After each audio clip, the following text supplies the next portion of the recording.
Hello and welcome to episode 68 of the Ginger and the Beard podcast. I'm AJ, aka the Ginger. And I'm Reese, aka the Beard. And today we're covering the official announcement of Windows 11, the Pentagon's report on UFOs, Fedor's return to Bellator, and VR Minigolf. Don't forget to use the chapters below and subscribe to us on your favorite podcast platform. All right, man, let's get right into it.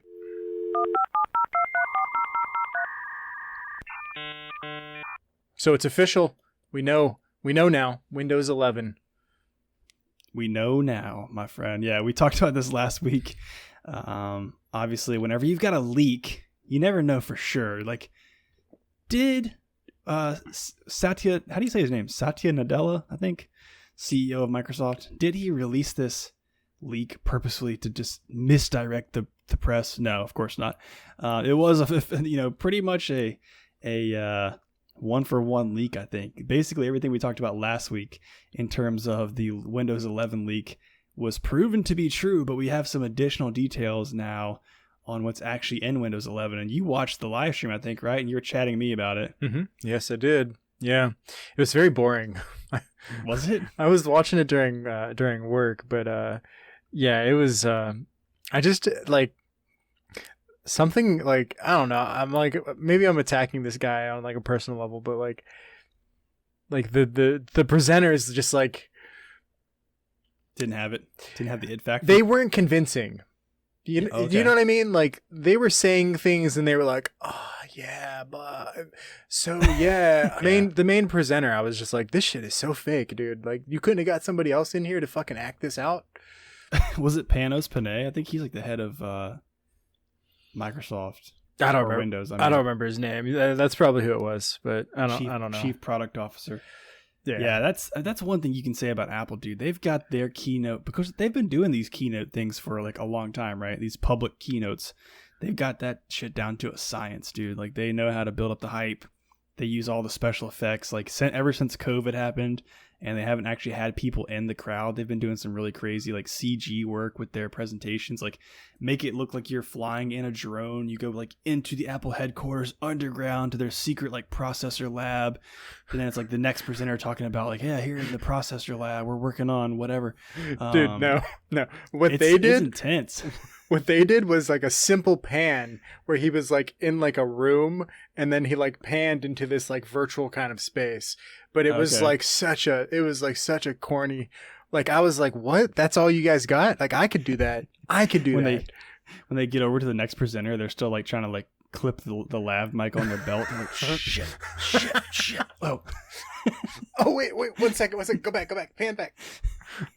Yeah, that's hilarious. I'm pretty sure that happened.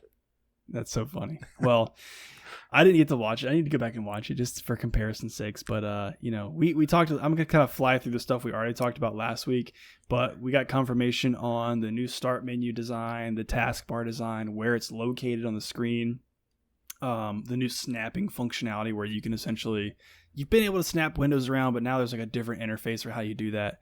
New system-wide themes, which actually look pretty good. And then, let's see. Yeah.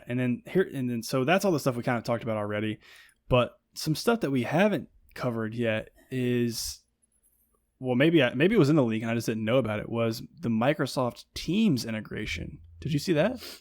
I don't remember that from the leak, but I did see that in the announcement. Yeah. Yeah. So for you guys that don't know yet, essentially as a consumer now, and forgive me if I just don't know this, but I don't know that, is Teams available to everyday Joes at this point? Or is it only available to enterprise? The last time I remember was you had to have a 365. You had to have like Office 365, which I don't think they call. Okay. I don't think they call it Office 365 anymore, but like you have to have the suite basically. Gotcha.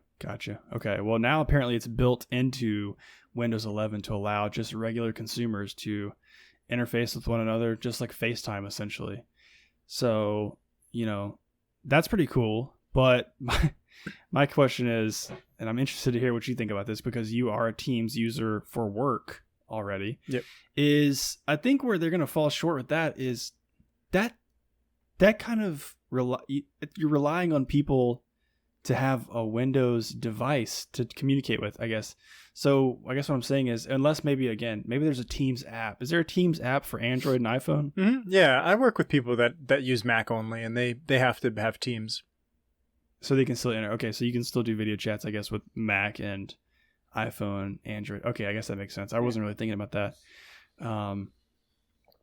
That's kind of where I was like, but this still goes back to like, you have people who like FaceTime, you have people that like Google Hangouts, you have people that like Teams, you have people back when Google released all their crazy messaging apps. It's like, well, now I have to convince all my friends to switch over to Google Allo so I can like try to use these cool features. So yeah, I don't know. See, I mean, I guess it's cool to have that functionality built in, but there's already so many services you can just get by going to, Google or whatever. But it's so many larger, I feel like a lot of like the brick and mortar companies still use the Microsoft suite. Development teams, a lot of development teams probably are, switching to Mac. But from my experience, a lot of maybe the startup companies, or I don't know how to say it, but I see a lot of companies that are still using the Microsoft suite and haven't switched over yet. A lot of like the newer age, the like hipper kind of companies are trying to use like Mac and stuff, and like the more like classical, like I don't old school companies, I guess, are still using traditional. They're living 20 years ago. They're not living today. Well, you seem to like Microsoft 365, right? I love it, man. I hate Google Sheets. I love Microsoft Excel. I love Microsoft PowerPoint, Word. Like I think there's just so much more functionality to those programs, and I think your everyday user probably doesn't need that functionality, and that's why more people prefer just the simpler, Google Sheets, or the Word version of Google, right? Or even the Mac. I don't even know what Mac has, honestly, but like I need more functionality. Like I need to be able to like do a whole bunch of different stuff. And if I didn't have that, anyway, your life would be way harder. It would be so hard. It really would. Yeah. Yeah. I guess for like not every day, every company that I've worked for so far has had Google Suite, which has made it really easy for me whenever I transitioned into a new job or whatever. I'm very familiar with it, but Google's good, man. They keep adding more functionality to their stuff. It's easy to use. It's easy to learn. But I do probably, I don't have that much experience with 365, but I'm sure it probably has a ton of great functionality. And they're as stupid as it sounds, man. Like for me, as like a very visual person, if the software looks like garbage, like I just can't get into it. But I've seen some of the 365 stuff lately, and they've done a lot of they've made a lot of improvements to how stuff looks, the interface and stuff. So if they can keep improving that, I'm up for it. But so that's cool. But one other thing is there's a new Microsoft store. I don't really know this. I don't really understand the significance of that, other than I think the real kicker here is that you can now find Android apps in the Microsoft store. And your PC will be able to support, or your Windows machine will be able to support a specific set of Android apps. So as an Android user, does that excite you at all? Not really. No? And I'll say the reason why is because like the apps are developed for use with less equipped hardware, I guess you could say. Like they're designed for use on your phone, right? So if I'm going to download a paint tool, I'm not going to download the one from the the Microsoft store. Like I'm going to go online and I'm going to find one that works on my computer and has like full functionality. Right. The only benefit to having those ones direct to your desktop, I guess, would be like right now I have a laptop where if you fold the screen back, it turns into a tablet, right? Yep. And you only get access to that functionality when you fold the screen back. So like with Windows 11, I wouldn't have to fold the screen back. I would just have that tablet functionality at all times. And that would probably go the same for if I had some kind of tablet hooked up to my computer somehow. I mean, like, but I really, me personally, I probably won't use that functionality. I'll probably never open the Windows Store. I don't think I've ever opened the Windows Store since I've had my computer, which is hilarious. But, you know, I can see the use case a little bit. Like, that's one benefit to being an iPhone user and having a MacBook is that I have that sort of integration with messages, with phone calls, FaceTime, stuff like that. Windows, you don't really get that same thing. They have the Your Phone app on Windows, which allows you to connect your Samsung device. I believe it has to be a Samsung device to, or maybe correct me if I'm wrong, anybody out there. So you can do like messaging and stuff, but I don't know that it's quite as good as what you would want it to be. Just use Google. Yeah. It's so much better. Have you ever done that? From the browser, you mean? Yeah, you can text from your browser. Yeah, I used to do that when I had an Android phone. It's so clean. Like I don't see any. I mean, I guess that would be cool to have. You know, if I could have my messaging app like directly on my PC, that would be cool. Because yeah, I mean the browser version doesn't give you full functionality like you have on your phone. Yeah. You know, so if it had full functionality just like your phone has, and that'd be cool, I guess. That'd be nice. Yeah, I'm sure there's a ton of other apps out there that people could make the case for. I read an article today, I think it was from The Verge, and they were talking about how you could play your mobile games on your desktop if you wanted to. Maybe if you're at work. Here's a good use case. You're at work. Your boss sits at the end of the cubicle aisle in a glass office. And can see you from his or her office. And as long as you look like you're looking at your computer screen, your boss is peachy. But if you look down at your phone, your boss is like, hey man, what you doing over there, bro? Yeah. So now I can look at my computer screen, but really I'm playing Temple Run from my keyboard. And you're allowed to, or at least my company's allowed to have those like screens. They put those like little films. Those like little films, right? So it's like you can't see it from an angle. You have to be like looking directly at it, right? And so like everybody at my company has that. And it's like, so he could be literally right beside you. And you could be playing Subway Surfers and he would have no idea. Yeah, exactly. You're just like, well, I'm just tabulating spreadsheets. I would go over to these guys' desks and be like, yeah, show me that one thing. And I'd be like, I can't see your screen. I have to be like, I'd have to be like head to head with them. All right, I can see it now. COVID what? Yeah, right? Like, let me get in your chair so I can see your screen. Yeah, my boss used to have one of those too, and she would always try to show me her presentations that she's working on and like ask me for feedback, and she'd like turn her laptop like 45 degrees. I'm like, I still can't see your screen. You're gonna have to take that little thing off, please. Yeah. They're quite effective, but it would annoy the crap out of me. But Temple Run, man. It's all about Temple Run. That's right, as long as you can get some runs in. But yeah, so here's the kicker about the Android app situation, though. Whether or not you are personally thinking to yourself right now, I have a perfect use case for that. Well, you might want to go and pick up your nearest Kindle. Just stick with me here.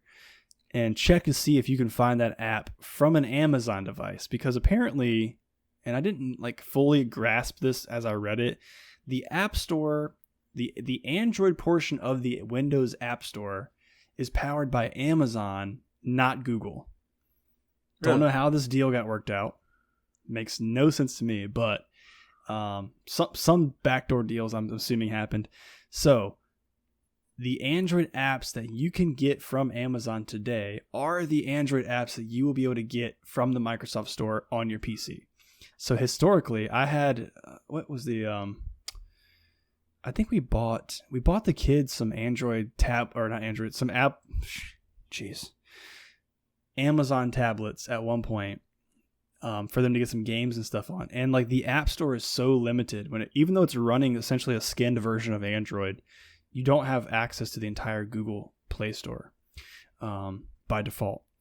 So that means that some of your Android apps may not be available to you when you get Windows 11. That's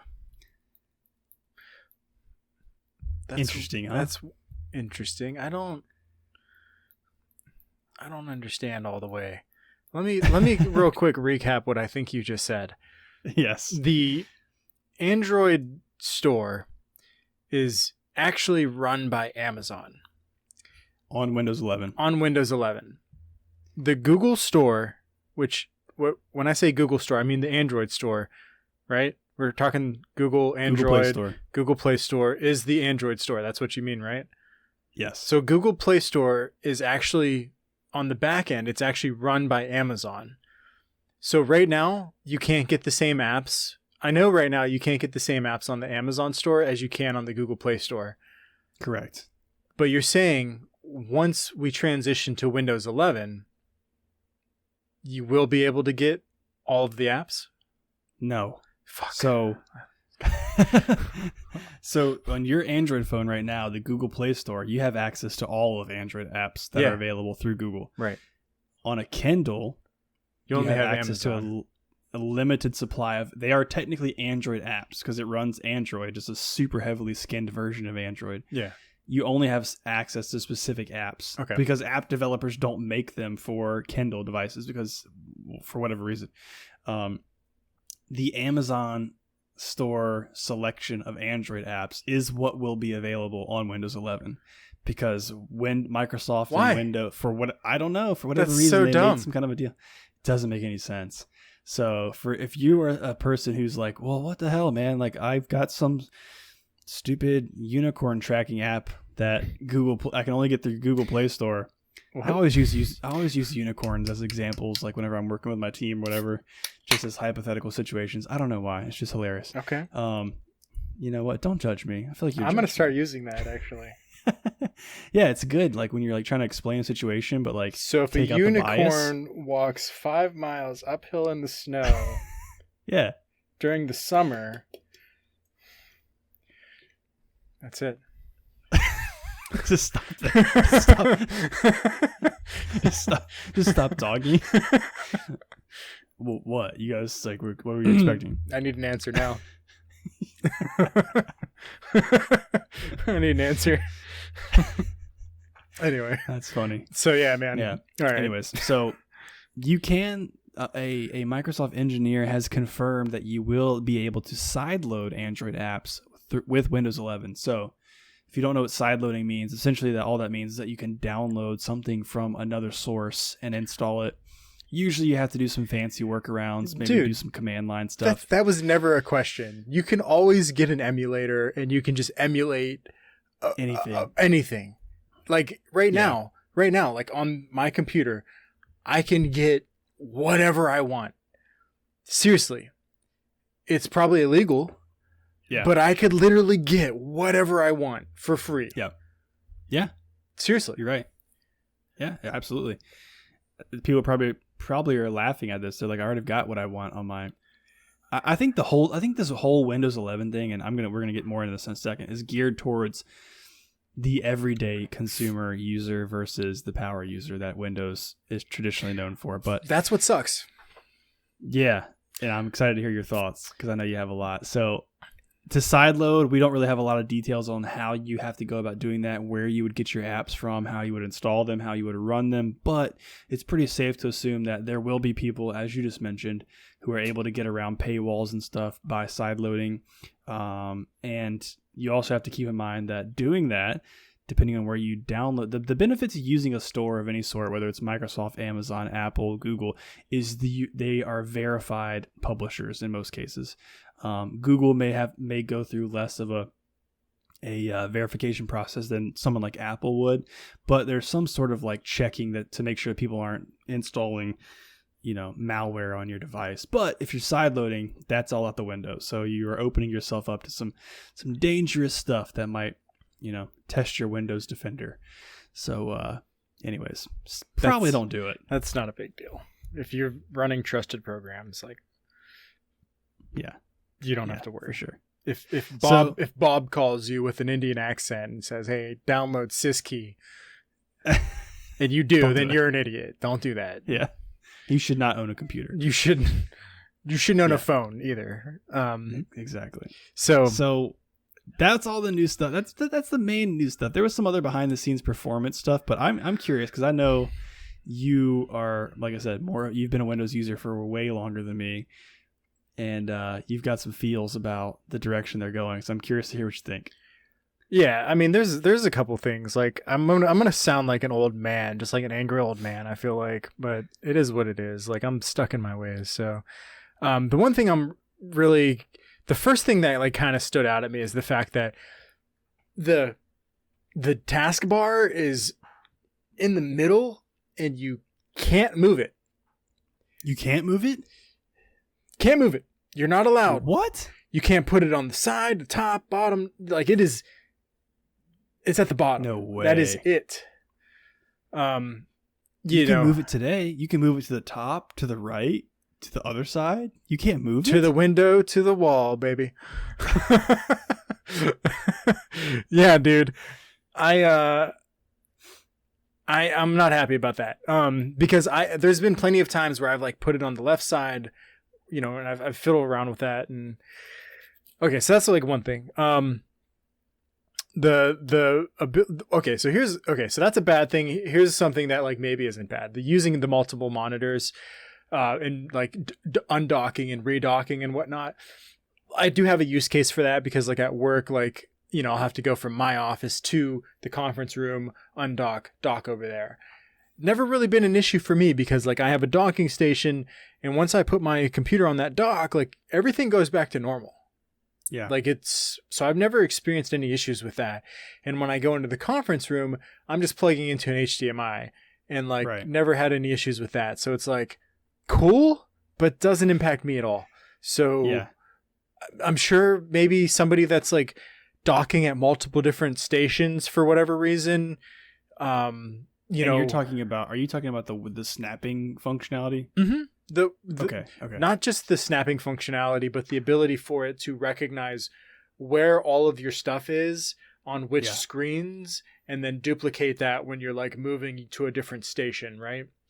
Yeah. Because that's what it says it can do. It can like it copies your setup, your like screen setup, and like where your icons are and all that stuff. Right. And it's supposed to be able to like duplicate that at a different workstation. It saves it essentially, which would include like the window snapping, right? You would assume that it would capture all of the, however you snapped it, I guess. So cool, I guess. One thing that I noticed that was from a different review is that the search functionality right now, if you hit the Windows key, right? Currently on Windows 10, if you hit the Windows key, the search functionality pops up immediately. And it's built into that. Now, with Windows 11, if you hit the Windows key, it opens up the start menu, right? But when you start typing, it has to switch over to the search functionality. It's too separate. They're separated now. So there is like a little bit of lag from that switch, which, I mean, I'm happy that the functionality is still there, but the fact that it's like taking a step back is like, why would you do that? Right. That doesn't make a whole lot of sense to me. Curved edges, fuck. Yeah. The one where it's enough. I don't, just no. Oh man, that's funny. Widgets are cool. I like widgets. I think that's pretty cool.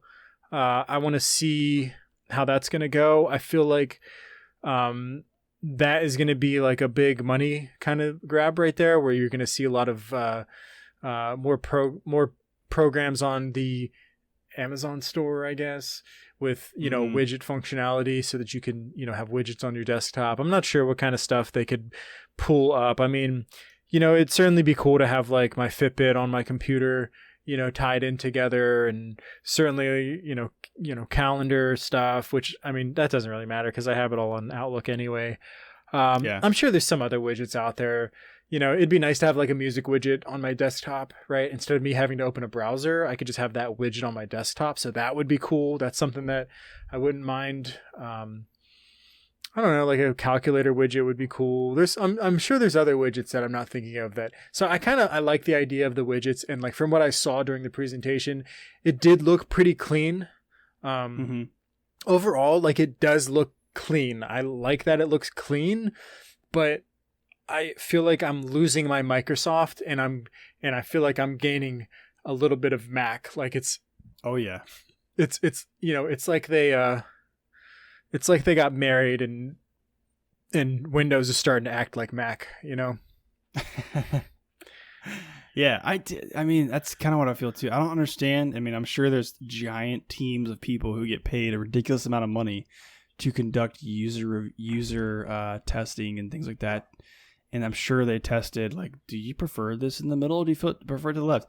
I will say, looking at the mock-ups and the videos and things like that, and having used Windows for work, you know, since I've been working from home, I use the PC all the time, and I love Windows at this point. I like the left justified search and start menu functionality, because what Mac does not do, they do have centered icons. There's no pop-up window like the start menu, right? Like there's just a selection of apps that you click and you open. There's no start functionality. So the videos and mockups I see, if you click the start icon or you hit your Windows key, it pops up that giant window in front of everything you're working on. Like most people, I would assume, have their windows that they're working in, or you're typing something, you're reading emails. Great point. Great point. Probably in the middle of your monitor for the most part, like pretty close to the middle. Yeah. So you hit your Windows key, it just covers up your whole browser window, right? Seems kind of stupid, but like that could be annoying, I feel like. Absolutely, dude. I hadn't even thought about that. Yeah, that's going to be so annoying. Absolutely. That's super annoying. That's very disruptive. Yeah. One thing also is the hardware requirements to run Microsoft 11 have increased. I think like you need it was DirectX 12. I know that. DirectX 12? Yeah. For your GPU. I don't think most people run 11 still. Like I don't even think people are running some people probably aren't even running 11 yet, but I think most people are still running 11. I think you have to have, I can't remember if it was 4 or 8 gigabytes of RAM. I think it was 4 gigabytes of RAM, which everybody should have by now anyway, but not everybody does. So it's just like putting that like hardware requirement on you there is like, hey, third world countries, get with the times. There's no chance you're going to be running our program anytime soon. Yeah. You know? And for what? Like you're streamlining it. Why do you need so much more performance? Exactly. Right. You're not adding any functionality. You're actually cutting a lot of your functionality. So why? I think it probably is.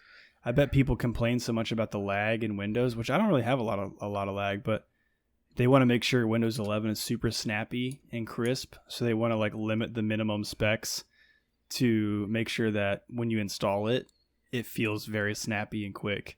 So maybe that's it. I don't know. Maybe they don't want any bad press. I don't see how I don't know. Anybody could like get down on the OS for being like laggy. Like, I mean, upgrade your hardware if you're having issues, because that's your hardware. That's the bottleneck. I mean, it might not be running as smooth as like a Linux or Mac, but like if it's lagging for you, that's probably because you're running on a shit computer from Windows, from like 20 years ago. Yeah, right. So, I mean, otherwise, like the rounded corners and stuff, I don't know. It's all preferential. I'm going to be having nightmares. It's preferential, I guess. Obviously, I kind of like the sharp corners that are in Windows, but I am, I guess, what's the word I'm looking for? I have the privilege of using both operating systems often. I switch between them, pretty interchangeably. So for me, it's a nice departure from Windows when I switch to Mac, and a nice departure from Mac when I switch over to Windows. It's like two distinct feels. Yeah. I don't really want them to be the same, but they definitely, it's like now all operating systems look very similar. Like Google Chrome OS is almost the exact same too, that centered icon set at the bottom.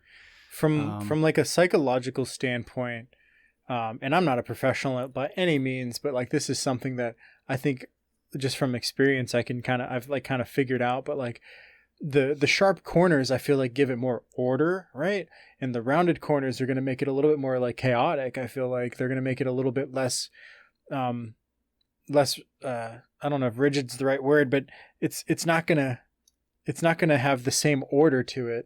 When you snap those two windows together, there's going to be like a little gap there, and it's going to be like, well, that's incomplete. That's not 100%. That bothers me. That's going to irk me. My OCD is going to take over, Mm-hmm. Yeah, it's definitely interesting, man. I don't know. Yeah, I don't know what else to say about it. I mean, I think it's cool to see them innovate and not innovate. It's not innovative. It's cool to see them iterate and keep kind of improving and making these small changes. But from what I've come to enjoy about Windows so far, the customization and things like that, I hope that they don't lose that. You telling me that you can't move the taskbar to the left or the right, that just like blows my mind. I'm like, what do you mean you can't move it? Are you going to tell me next time that I can't change my highlight colors to red if I want to, or I can't? Like, you should be able to default back to sharp corners if you want to. Like, that's the whole point of Windows. I agree. Maybe you can. Maybe I'm wrong about that. I know that if you go to their site, I think it's on their site, you can see like all of the changes in like the fine print. And it actually tells you like a lot of it actually shows you like you can go through the list and see like all of the different functionalities that they removed. And I don't know, man. I think they're taking a step back. They're trying to make it look cleaner, but they're sacrificing functionality for the look. It kind of almost feels like there's got to be some motivation behind it in terms of like the barrier to entry to Windows for like a high school kid who's been using a Chromebook for the last 4 years of high school, now going to college, has to decide, do I buy a Windows laptop or do I buy a MacBook? Oh, well, the Mac software looks very much similar to the Chrome OS. The Windows looks a little bit more intimidating. There's more buttons to click, more settings, more stuff like that. So let's give them an easier entry into Windows. But if that's the case, like, I remember there was the Surface RT way back in the day, and then the Surface Pros, and I think, was it Windows 8? I think there was a Windows 8, and then there was like Windows 8 Pro or something like that. 8.1? I don't know. At some point, there was like a distinction between, there was Windows RT, which was like mobile/tablet focused, and then there was like full-blown Windows. But it's like almost like you should be able to choose your experience. Do I want the more simplistic, streamlined Windows, or do I want the Pro version of Windows where I have all the functionality that I'm used to having? I wish they would have like split and had two different product lines. Yeah, exactly. Right? That you could switch between. If you could use the same machine. If your kid is new to Windows, he doesn't want all that crap on there. He can use Windows, whatever they call it. Windows WAC. They'll just call it WAC. WAC. Windows WAC OS, and then WAC OS. Yeah, right. It'd be Windows WAC OS, and then you have just Windows for normal people. Yeah. Shots fired. I'm gonna have to switch to Linux, man. I think you need to coin WAC OS. That's like that's a solid dude. That's a solid trademark. WAC OS. And it's like, it's not even gonna be a W. It's just gonna be an upside down M. I think we need to stop doing this podcast right now. We need to start development work on a new WAC OS, and it's purposefully bad. There's just like the taskbar at the bottom, the icons are just ever so slightly misaligned. Like they're just a little bit off. So good. Dude, that'd be awesome. Oh man, that's funny. All right, well, there's something about Windows has an allure to a lot of people. You know what else has an allure to it? Aliens. Oh my god. We are about to talk about aliens just for a brief second. I got to mention this. This is technology news. I mean, there's nothing not technology about this. What's your name? So if you guys remember, there was this thing called COVID that happened and still kind of happening. There was all those relief packages. I'm not going to spend too much time on the story, but I just think it's fun to talk about. There was all those relief packages that took like way too long to get put together for people. But what politicians do is they like to stuff things in these relief packages. They're like, okay, fine, we'll give you $120 million trillion if you also force the Pentagon to release their reports on UFOs/UAPs, whatever you want to call them, right? That's how they got by with stuff, right? They're like, okay, cool, we'll agree to that amount of money, but you also have to do this, right? And that's why these deals and agreements take so long between the two parties.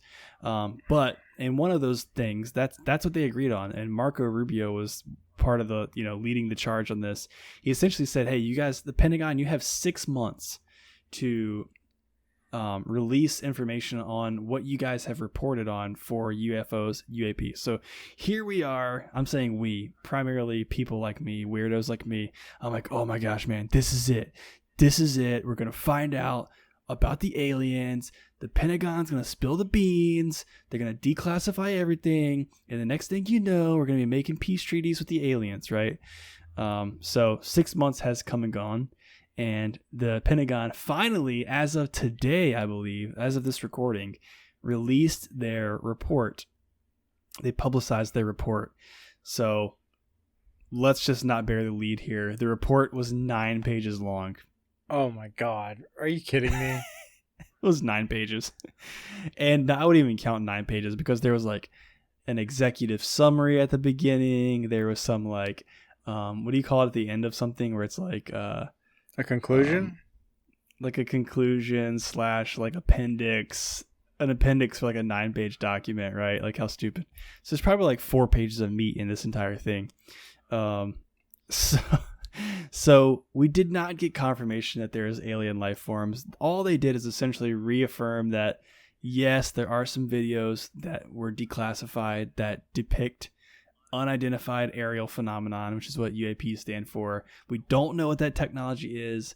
We don't believe it to be, well, actually, I can't even say that because the report, again, it's 9 pages. You should go read it.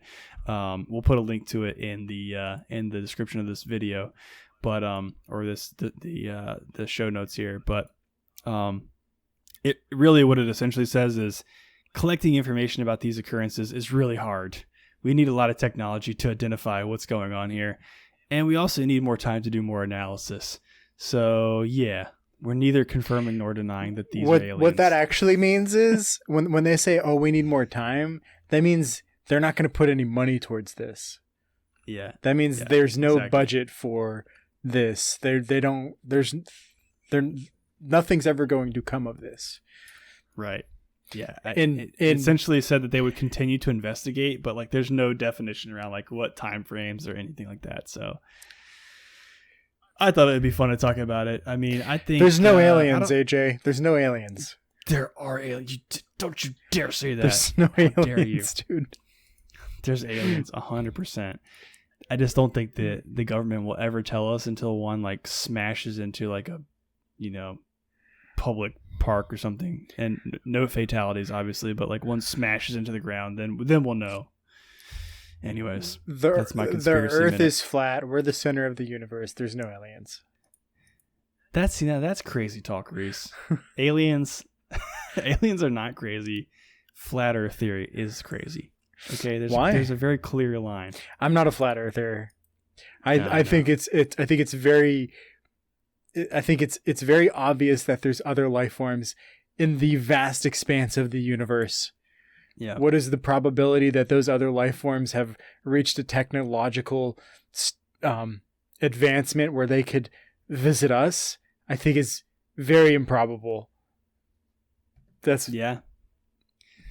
We'll save that for our other podcast, Exploring the Universe with the Ginger and the Beard. Exploring the Universe and the Illuminati with the Ginger and the Beard. Mondays at 2 a.m. Eastern time. All right, man. Let's talk about UFC.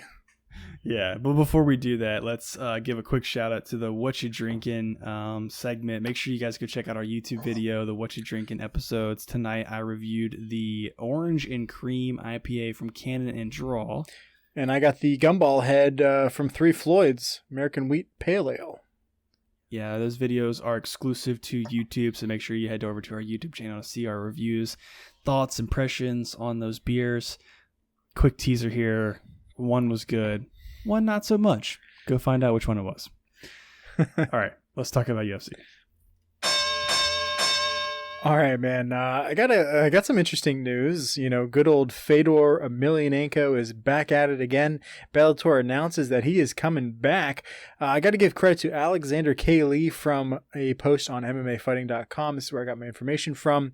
The Last Emperor is currently 44 years old and has a record of 39-6 with 1 no contest, but that's not stopping him. October 23rd, his return at YTB Arena in Moscow. No opponent yet. That's to be decided. Interestingly, this is the first Bellator event in Russia.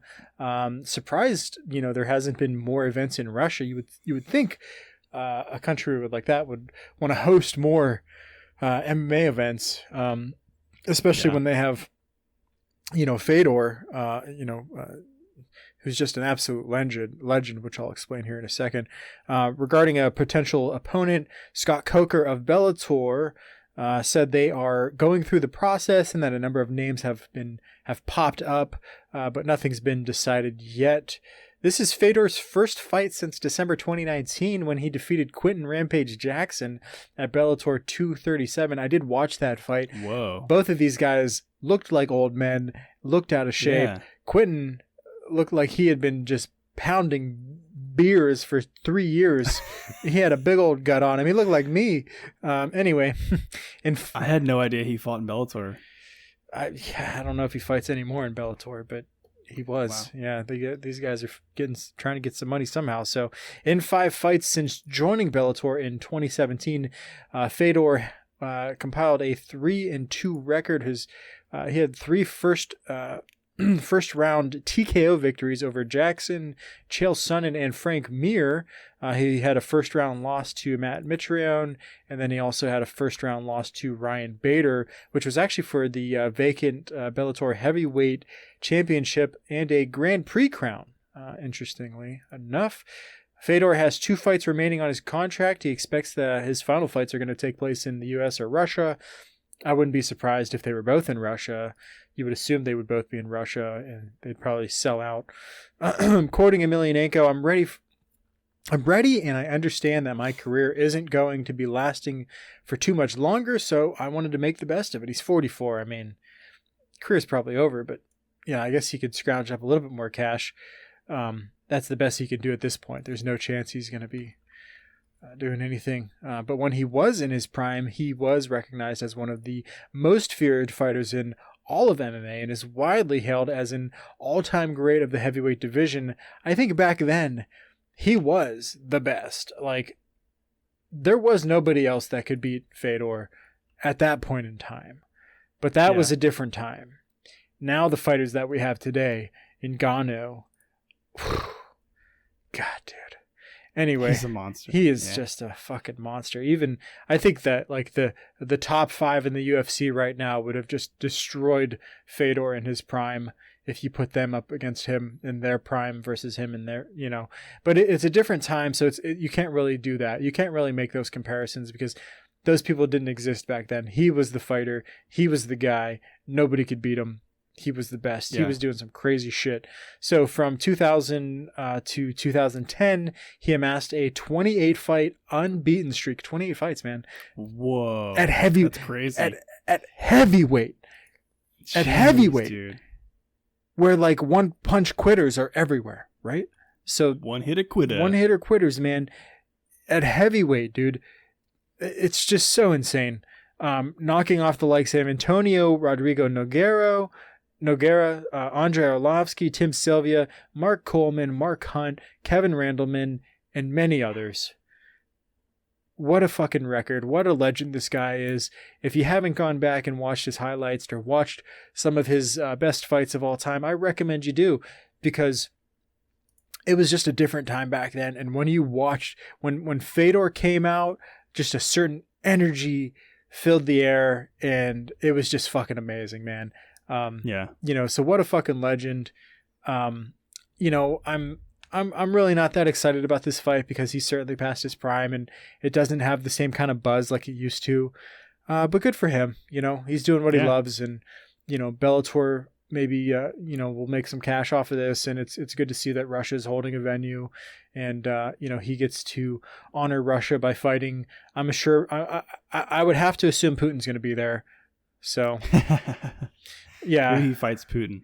I doubt that, but they tie Fedor's hands behind his back. I wouldn't be surprised if Khabib was there. I wouldn't be surprised if Khabib was there. I wouldn't be surprised if Putin was there. So yeah, man, I'll probably watch it. So we'll have to sit back and wait. Yeah, man, I'm down. I'm excited to watch that. It's crazy that he fought all those guys that are like UFC legends. He never actually fought in the UFC. I'm pretty sure he did, didn't he? He fought for Strikeforce. That's what it was.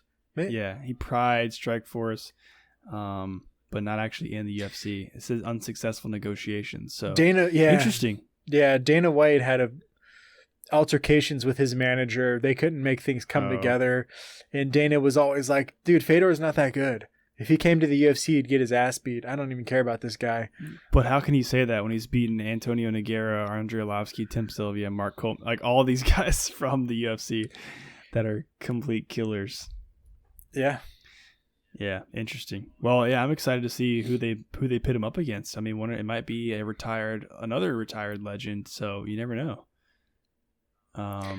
Yeah. So what if like Randy Couture comes back? That's exactly who I was just thinking.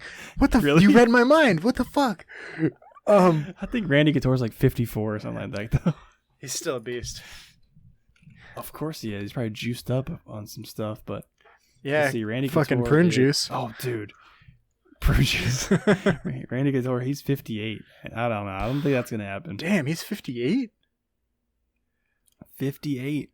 Dude, yeah. I can't believe he came back and like won the championship when he was like in his 40s. Yeah, he's a monster, man. Yeah, that guy was something else, man. I bet he was roided up though before they fucking could check. Before they test. Yeah. I bet that's how he did it. He was probably all those guys were fucking roided up though. Yeah, the rules were a little loose back then. Fedor was roided up, dude. all those motherfuckers were fucked.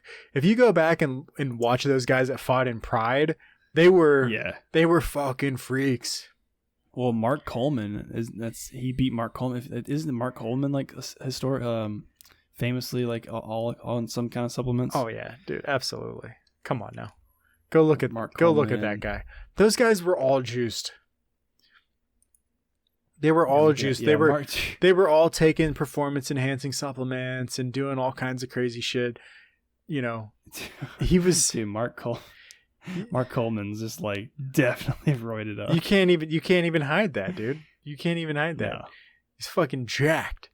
He looks like a bodybuilder, which is crazy because like right now, like when you look at guys like Yoel Romero, or you look at fucking Francis Ngannou, or you look at fucking Kamaru Usman, Paulo Costa, like, are these guys? They're not. They're not. Like, or I think have some fancy non-detectable. I don't think they are, dude. I don't think they're roided. I think these guys are just like fucking natural motherfucking freaks. Specimens. These are fucking specimens, dude. There's a rumor apparently that Yoel Romero was like, again, this is me listening to listening to too much Joe Rogan, but apparently if anybody knows, he would know. There's like a rumor that Yoel Romero was a test, essentially a test. A test tube baby? Is that what you're trying to go for? No. Like the Colombians ran tests on him or something. He's Colombian, right? Or is he Cuban? Cuban. They ran tests on him. Like they did things to him to like see if they could improve human genetics or something like that. Because apparently he went to a doctor and like the doctor was like, there's literally no other human that I've ever looked at in my career that has like this sort of like tendon structure or like these like different like things that he's like, no other human has this. He doesn't get knocked out, dude. He's the only guy that I've seen get fucking head kicked flush, like fucking vicious head kick multiple times and never been knocked out. Yeah, like he might be like he might be genetically altered. There might be some genetic modification. I don't know, man. He's Captain Cuba right there. Exactly. It's like Captain America, but Captain. They gave him the special juice, bro. They gave him that special shit. He is the Cuban Missile Crisis. Oh, dude, that'd be a sick nickname. Dude, he fucking is though, man. The Missile Crisis, Romero. The Cuban Missile Crisis. Yeah, man. That's hilarious. That's crazy. Well, you know, steroids definitely improve your chances of winning a victory. But if you ask Kevin Lee, there's something else that helps you improve your odds of winning, and that's a head tattoo. So apparently this was revealed back in November of last year. I had never seen this. I don't know how. He hasn't fought in a long time. But Kevin Lee, active fighter at welterweight, I think welterweight division, or maybe no, dude, lightweight? He's lightweight. He's the same weight as Khabib, 155.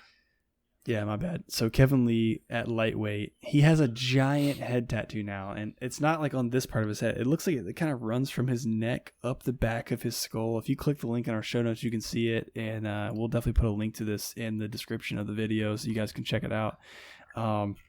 He calls it a helmet. I look at it, I don't really see a helmet pictured there, but I guess it's whatever you want it to be.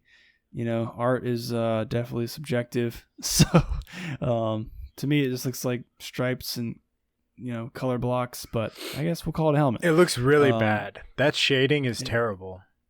Yeah, it looks kind of, I'm hoping that's like not this finished. It looks like it's not quite finished yet in this picture. No, that looks finished. Are you kidding me? There's no bandages. There's no scarring. Like, that's done. Well, like it looks like there's like an outline that kind of goes behind his ear almost, like down to like his jawbone. Oh wait, like you know what? Hasn't quite been filled in yet. He's at the tattoo parlor, right? Yeah, it looks like he's at the tattoo parlor in this photo, but that looks. Oh yeah, you're right. That's not finished. So it's less about the tattoo for me and more about like what he said about it. So he said that, you know, towards the like after his last defeat, I think it was to Charles Oliveira, which, you know, you lost to Charles Oliveira. That's not the worst, right? But he said that he was starting to like kind of lose his mojo, essentially. Like he was losing his motivation for fighting and was kind of reconsidering things. But then he said that during COVID, he kind of took the time to reflect and realize like, dude, this is what I do. This is who I am. And he got this tattoo to remind him, he said, of the warrior he is and like all the struggles that he's had and his like warrior mentality for so long, to remind him of that. And also said that, you know, you can't go back to a normal working job with a tattoo like that. So inspiration to be successful in fighting. Let me tattoo my head, because if this fight thing doesn't work out, you know, I can't go get an office job with this tattoo. So I really got to make sure I do good. Yeah, I mean, he's 2-4 out of his last 6 fights. That's pretty rough, but I mean, being a fighter, like, you kind of have to give it your all. There's no way he could go back to an office job. I mean, if anything, he's going to be an instructor or own his own gym at some point. Right. And I guess he's got a fight coming up. Were you aware that he's going to be fighting on July 10th against Sean Brady? Supposed to. I think what I saw is that he was supposed to, and that it got postponed because he actually got injured. What? Yeah. Oh shit. Okay. What I'm looking at right now says that was it's 1 day ago. Oh, okay. So this has not been updated then. Yeah. Yeah. Wow. He has some sort of injury. They had to postpone the fight. So yeah, we'll see if the tattoo helps him. But I thought it was also funny that he said that he got his inspiration from other rap artists that get face tattoos. Why? You know what I think this is, man? I think it's a call for attention. Honestly, I feel like rap artists, for instance. I like Post Malone. You know who Post Malone is. Of course. I've been to his concert. You know, my wife's obsessed with him. He has so many face tattoos, and I actually listened to a podcast. You guys should check it out. He had an episode with Steve-O on Steve-O's podcast. Really good podcast, by the way. You should check it out. Okay. And he talked about the face tattoos, and I can't remember the reason he said. I think he originally did it just to say because he wanted to look cooler or something like that. But his manager was like flipping out and saying, "What the hell did you do, man? Like, you ruined your face. Like, this is going to ruin you, whatever." But instead, it had the complete opposite effect. That's what started to kind of get him the attention. Like, who's that guy with a tattooed face? Oh, it's Post Malone. Let's check out his music, right? So Kevin Lee apparently saying he drew inspiration from rap artists who get their face tattooed. Is this a cry for attention of like another reason to come watch the guy with a tattooed head? Like, is this the next evolution of the sport? People like, I've got to look intimidating. I mean, warriors, to be fair, I don't know which tribes of people, but like warriors traditionally have had like the tattoos, those tribal tattoos, to make themselves look more intimidating to their opponents. So maybe there's something to it. Maybe if you have like super intimidating tattoos, it gets into the mind of your opponent, it gets you more attention. Why is he being a bitch about it, dude? He should have just got the full-blown fucking face mask. If you're going to get a helmet and you don't have a face mask, like, there's no protection. If you get stabbed in the face, you got no protection. Why would you just have a helmet on the back of your head, bro? Like, makes no sense. Fucking step it up a notch. Don't be a bitch. Come on, man. Get the face mask. And also make sure you get mom under this eye, just out of respect. Absolutely. I mean, I have tattoos. I have lots of tattoos, but I don't think I'd ever get a face tattoo. I don't think I'd go that far. Maybe when I'm like 80 years old. And Just like get one that says balls. Why not? I used to work. Why not? I used to work with a guy that had a bunch of face tattoos, and he was in his like 70s. Really? Yeah. Were they prison tats? They were something. Probably. They were gang related. Dang. He was like man. an old school fucking. I don't know Don't what mess he. with that guy. Oh, I wouldn't. Nah, that guy didn't give a fuck, bro. He spent most of his life in prison. Yeah. Yeah. Yeah. I've known a couple people that have been in prison, but fortunately they're pretty cool people. But anyways, They were. Yeah. so that's all I've got. That's all I've got for Kevin Lee. You guys let us know what you think about his head tattoo. But I think we're about time to close this one out with some gaming news. Yeah, we got a little bit of gaming news. Just real quick, you know how I like to, give you guys updates on the whole VR scene. So I thought this one was pretty cool. COVID would have been really nice to have this during COVID. Technically it was available for parts of the pandemic. But anyway, VR game called Walkabout Minigolf set to launch on Steam. It's already been out there. I'll get to that. I'm going to give credit to Ben Lang from a post on roadtovr.com. This is where I pulled this information from. And I am going to start trying to like credit these people that like I'm pulling this information from. I feel like it's appropriate. I'm not quoting them. And if I am quoting them, I would say that. I'm just like summarizing what they're saying most of the time. Yeah. But, I feel like it's justified if I give credit. So anyway, this game launched on Quest in September of 2020, so it has actually been around for a while on Quest, but not available to anybody else. If you don't have an Oculus Quest, then you wouldn't have been able to play this. So it's a very well-rated VR mini golf game. So if you love mini golf and you have a VR headset, this is probably something you would be interested in. And I'll tell you more as to why that is. So on July 15th, it's going to release on Steam. So everybody else is going to have access to it. Supports all PC VR headsets and crossplay with the Quest and Oculus PC versions. Awesome. The multiplayer capability allows up to 5 players to play the game together. So you can cuss at your friends as they beat you and you have a shitty score. Anyway, there's a room system that allows you to make a private room with a given name, and as long as other players on any platform have that name, they can join the game with you. They can, go putt-putting with you and chase after you and throw ball. I don't know. Swing clubs.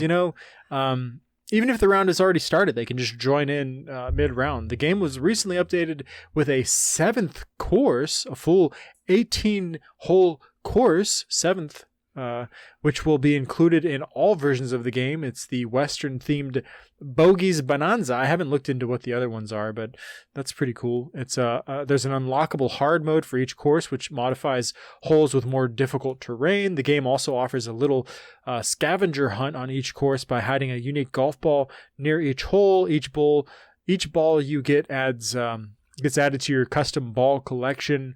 Hard mode courses get their own version of this, where players can find clues, which eventually unlock custom putters. So, there's a little bit of a modification in the game where you can get custom balls and custom putters. So that's pretty cool. I just found this very interesting. It looks pretty simple, looks pretty cool. Just another thing that VR I think is doing right. This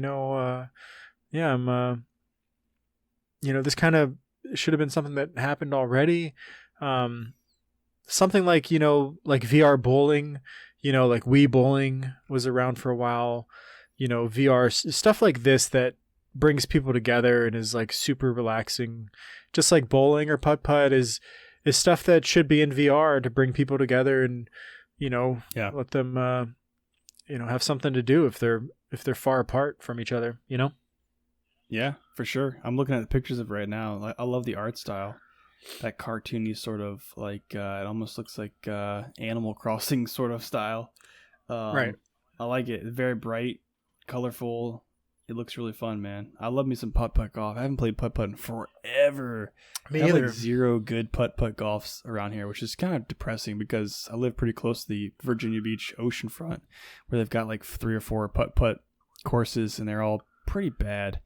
But yeah, this seems pretty cool. You know, it'd be cool if they had a procedurally generated putt-putt golf course, like in VR, that like every time you played it, the holes were slightly different. So you can never really get... Because like after a while, you probably play it and you're like, you know exactly where to bank it to make it go down the hole and into the clown's mouth. And roguelike putt-putt. Yeah, out the giraffe's butt and into the creek and into the hole, hole in one every time. Butt. And then it bounces off the unicorn and goes into... the unicorn poo, and then you have to claw it out of the poo, and then you put it in, right? Yeah. Did you know that I learned today that the unicorn is the official animal of Scotland? It's like their animal.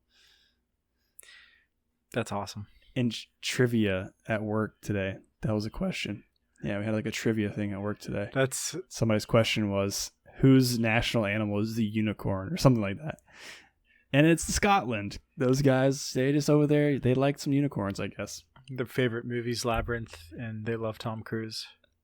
Dude, Labyrinth was such a trippy movie. I was like so young when that came out. It was such a freaky movie. That was the one with David Bowie, right? And like all of like the puppets and shit. That was crazy. Super creepy. Which one was the one? Was that the same? Was that the one that had Tom Cruise in it as well? Which one is the one that had Tom Cruise with the unicorns and like the crazy fucking devil thing?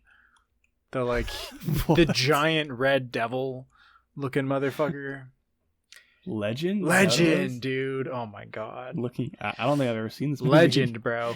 Don't. I just typed your entire sentence. And it came up with Legend. She fucked up, man. She wasn't supposed to go play with those unicorns. She fucked up.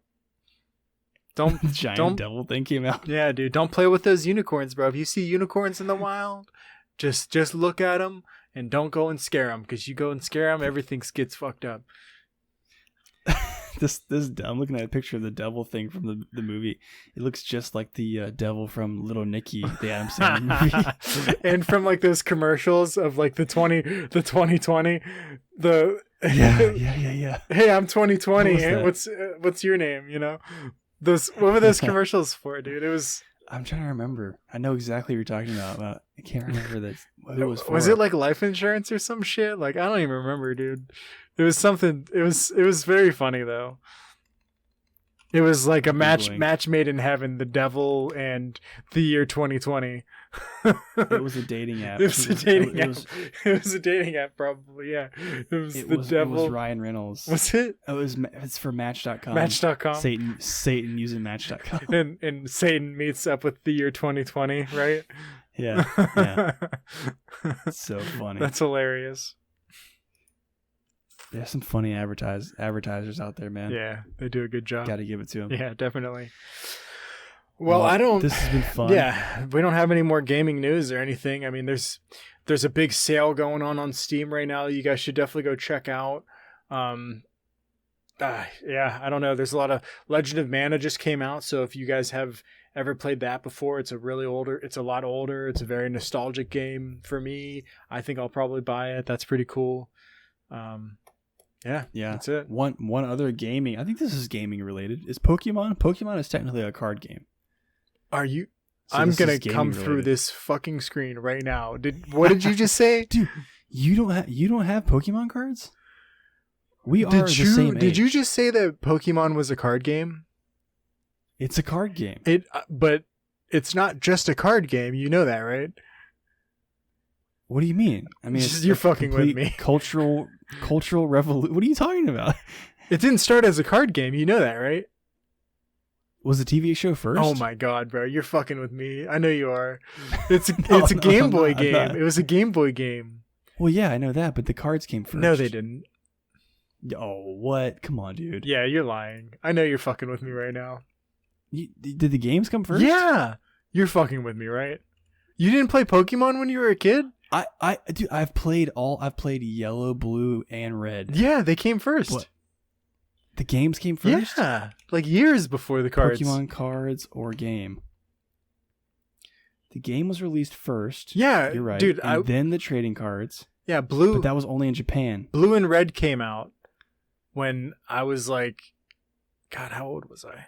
I think I was like 6 or 7 years old or something. 1996. Pokemon never reached the U.S. until 96, where both the game and the cartoon were released at the at E3. Oh, I didn't know the cartoon came out at the same time. When Wow, when did okay. the cards come? I thought you were fucking with me, man. That's crazy. No, I thought the cards were first. That's pretty cool. That's interesting. The cards were released in '96 too, so it must have all came out at the same time in the United States. No shit. Cards, game, and TV show. I didn't even know the cards were around back then, dude. I thought the games. Okay, I didn't think the cards came. Oh my god. Do you have? this is getting Wait, real wait, nerdy. wait. Do you have Red Charizard? Do you have Charizard, bro? Do you know how much that card's worth? That's what I was about to tell you. Remember how I said before we started the show, I haven't hit the lottery yet? You're fucking Dude. with me. I looked up these cards earlier today because my kids have become obsessed with Pokemon. You're fucking with me Okay. right now. And so he's like, hey, can we play Pokemon cards? And I was like, yeah, we can look up how to play. I don't remember how to play the game, right? So I was like, we can look it up. Better not and play. see With, how to don't play with that this. card. So yeah, dude. So I was like, okay, before we play this game, I was like, let me look at these cards and see if I can determine the value of these things. So I'm looking up like, how do you determine the value of these cards, right? It's like number one, look in the bottom left corner, see if you see a circle, a square, or a star. Star means the most rare. Then obviously, is it holographic or not? That makes a difference. And then look at the little number that's like number/number. That will tell you like the value. So here I've got, it's not a first generation. I wish it was first generation. But this is a regular. So where's the star? Holographic. The star is down. This way. This right, that bottom left corner. Okay, I see the I star. don't know if this tiny little star. I see it. Yep. And then there's a little number beside it that tells you that you can like actually look up. And it's obviously holographic, right? Yeah. So I looked this one up. Someone sold this card like 6 days ago on some website for like $250. Oh, nice. Okay. Which is not a ton. Dude, you must be thinking of something. I don't know what you're thinking. I thought you were about to be like, this thing's worth like $200,000. No, I don't know which card that is, but probably the first. What do you call it? First edition. The first edition, yeah. I've got 4 Charizard cards here. I've got regular Charizard, Blaine's Charizard, Dark Charizard, and 2 Dark Charizards. One of them is holographic. One of them is not. Each of those Charizard cards are worth in the hundreds of dollars based on my research today. Dude, that's crazy. I had no idea. I fucking had those idea. cards when I was a kid and just gave them away.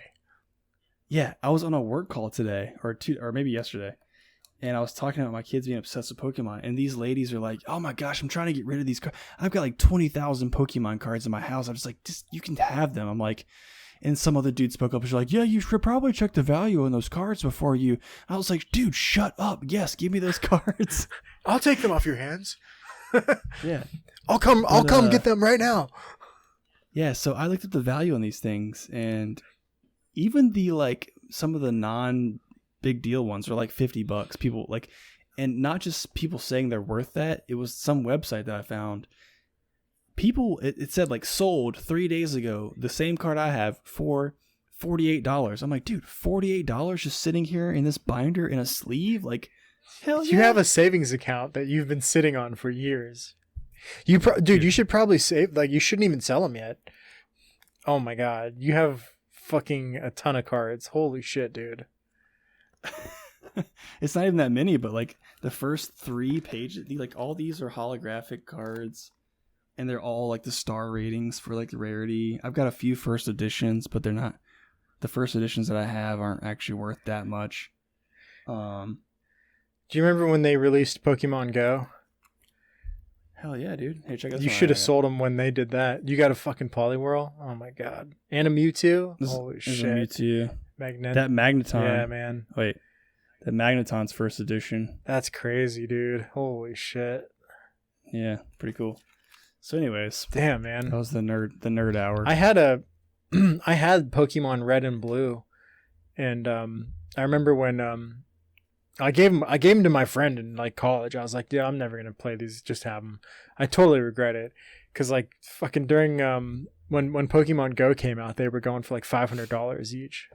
The Game Boy games? Yeah. Dang, dude, that's insane. I know. And I had a Game Boy Pocket too, and that was going for like $500. Yeah, like I almost want to hit him up and be like, hey man, I haven't talked to you in 10 years, but you still got my stuff? I think my cousin might actually still have her Game Boy Color.